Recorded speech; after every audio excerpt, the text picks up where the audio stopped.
Hey guys, what's up? Today I'm just going to be talking about the truck and what exactly I got going on here, just in case anybody had any questions. So starting from the front, I have the Rough Country external Expo XO bumper winch mount that they make. I got some lacing wire in your shackles, always do that. You know, the light bar it came with, which is about, I think, 9 or 10,000 lumens, and then their pod lights. Don't hold my feet to the fire on the lumens count. I have their Pro 9,500 pound winch, and I got a snatch block in the back to assist. We'll talk about that later. These are aftermarket. I found these at a dumpster at work and had my buddy weld them on. I think these are about 8,000 lumens, so they're brighter than my brights, and they're good ditch lights because they pick up right where the headlights and the light bar end to give me a good 180-degree view. Moving on to the fogs, LEDs, just LEDs all around. Got these rims off of a Facebook Marketplace deal for $400 or $500 for all of them. They're just Pro Comp 17-inch rims. I did go from the 18 factories down to the 17s because 17-inch tires tend to be cheaper. For tires, I got 285 70 17s, so it's basically just like a 33 by 11 and a half. Stock, they're 275 65 18, which is like a 32 and a quarter by like a 10 and 3/4. So I got a little more height out of these and a little more tread without losing any gas mileage. I do have the Rough Country 3-inch lift all the way around with their upper control arms, coilovers, block spacing, and then struts in the back. Moving on, these came with the truck. They're just the Lariat board runners. That being said, this is my second set, and as you can see, you know, we do catch some rocks in these, but it keeps them from hitting the cab. So to each their own on that, but I'm a big fan of them. They're not obviously as protective as rock sliders because they're just going into the pinch welds of the bottom of the cab, whereas rock sliders actually get welded in. Oh, we also have a WeBoost up front. Doesn't do as much as you think. It only extends, and so you're able to send text about you know, another 15% more range on your cell phone. So if you're struggling to send some text, it can be worth it. But looking back, I don't know if I would buy it again. I think you know, now back when I put that on there in 2019, you know, Starlink wasn't what it is now, and you also didn't have I didn't have Garmin InReach, or now phones do satellite texting for most Verizon people. For the engine, we just got the stock 5-liter Coyote in here, sitting at about 420-ish horsepower. This rig has 293,000 miles on it. Never really had any major issues. All right, we're underneath the truck right now. As you can see, I got the alignment kits on both the lower control arms. I started doing that when I started having to get monthly alignments, which I have lifetime alignments through Firestone. And then these skid plates, which you can see have served their purpose, are just 10 millimeter thick aluminum. They're a universal kit from eBay, about $170 mailed to your door, and they bolt up real easy. And they even have an oil drain hole, but you can there's a piece of metal that comes with it. But for $180, I didn't put these on till rather recently. I think this most recent season, just because I didn't the abnormal fear of like a rock or something getting up in there and putting a hole in something while you're out in the middle of nowhere just kind of scared me a little bit. So I went ahead and picked these up. Again, $180 off eBay. Okay, so being that it is a Lariat, it does come with a 36-gallon gas tank. So I almost never carry an external gas can, even when I go on the week-long all-dad hunts.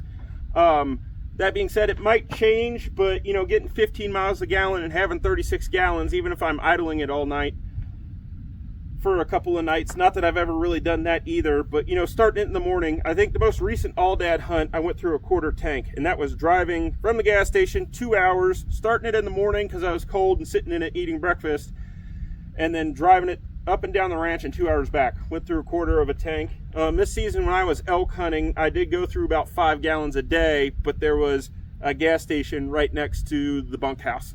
So I went ahead and just filled up every day. I always fill up the absolute last chance I get before going into the wilderness. Again, LED reverse lights. This is a hooky off-road rear bumper. This thing is frickin' stout. I think it's 1/4 inch thick mounting place plates, and then it's 1/8 inch thick, but it's wrapped and bent and cornered and welded. It came with some no-name reverse lights. I put the rough country ones on here that are really nice, and they sell wiring kits to be able to connect them into the reverse lights via the trailer hitch on the back side of it. I never bothered doing that. I'd really just, I was switching the cab for when I want to chill in the fire, sit on my tailgate and chill with the fire going, or if, I'm loading stuff up into the bed of the truck or like hooking up a trailer at night, they can be really handy. Again, D-shackles, lacing wire, LED license plates, not that that really matters, trailer hitch.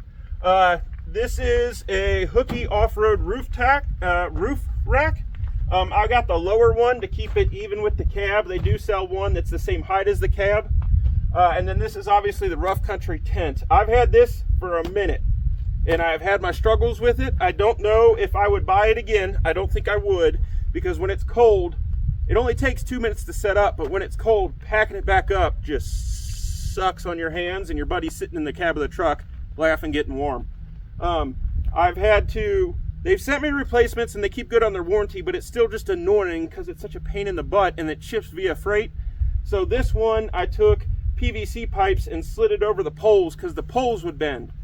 When I'm driving on gravel like this or off-roading, the washboard rattles the bolts loose for the tri-hinge, and then it would either ladder them loose or rattle them tighter, and then when you go to open it, the pressure bends the thin pipes, the tent poles, because they're too thin. And so what I did with the most recent one was lacing wire the bolts so they couldn't rattle loose or tight, and then I also took PVC and slid it over the tent pole to reinforce it, and I haven't had any issues since. Again, the roof rack's Hooky off-road, and then Max Tracks. I've used them once or twice.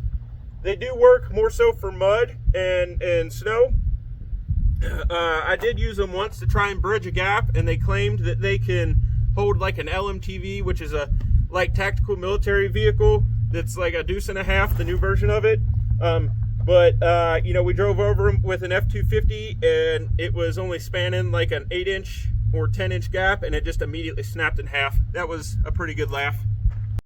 I do have my shovel in here. Normally I have an axe tied to the side, but I lost it when the Raptor broke down due to the heavy off-roading, so I guess I didn't have it secure enough. In the toolbox, we got a basic ratchet set that's like a 103-piece kit, a 20-foot 10,000-pound recovery strap, a set of tire chains for the truck, and we do have a full-size spare up underneath the bed. Always have a full-size spare and the stuff to remove it and mount it. And then we also got your basic, needle nose pliers and ratcheting wrenches from 8mm all the way up to like 24, 25mm, plus some extra sockets, because the socket set only goes up to 19. So, we got some 20, 21, 22, 23, and 24mm sockets, along with snatch block, I don't know if I already said that, jumper cables, a jump box for when nobody else is there to jump you, which also does air. I do also have a 14-foot logging chain rated for 6,000 pounds, but I hardly ever use that, and I recommend not using that. But I have it just in case, and then a bunch of just obviously like 1,200-pound 10-foot ratchet straps, and a machete. In the back seat of the truck, where the spare removal kit is, there's also the tire plug kit that I picked up. You pick them up at any auto parts store, or even like Walmart sells them for like $10. So you can pull your own nail out of your tire, patch it, and then fill it up with air. Highly recommend that. Little look at the dash here. That's the Wii Boost on and off switch, and then you got the ditch lights, light bar, most two common to be used, rear lights, and then those are the pod lights on the winch bumper. My winch remote does reach up here in the cab, so I can sit up here in the cab and control it through the window while I'm steering to either pull somebody out or steer myself out of a situation, just kind of depending on what's going on. As far as the rough country lift goes, I have no hate. It's been fantastic. I haven't had any issues other than ball joints, but it's like, you know, when you're out here doing stuff like this, like you're going to go through ball joints. It is what it is. I do, however, think that I am ready to upgrade to Bilsteins for this. However, in the rear, you know, I'm still keeping the Rough Country lift block, which is about double the height of the stock one, and then I still got the Rough Country control arms. But I think Dirt Kings sells one. It doesn't even have a ball joint. It's got an eye loop with a drop-in pin, but they're like $800. But I do think that that is in the future for this truck, because, you know, the Raptor's grown up, so clearly this thing isn't going anywhere. It's not really anything crazy. It doesn't even have a locking diff. You know, all you have to do is make these things, give them a little bit of ground clearance and make them marginally off-road capable. And at the end of the day, you know, you got to quit wanting to drive your truck to where you're going to want to shoot your deer, and you got to get out and walk. And that's going to be the best advice I can always give you. You know, self-recovery is always a huge bonus, right? This winch has 170 recoveries on it, whether it be my own butt or other random people's.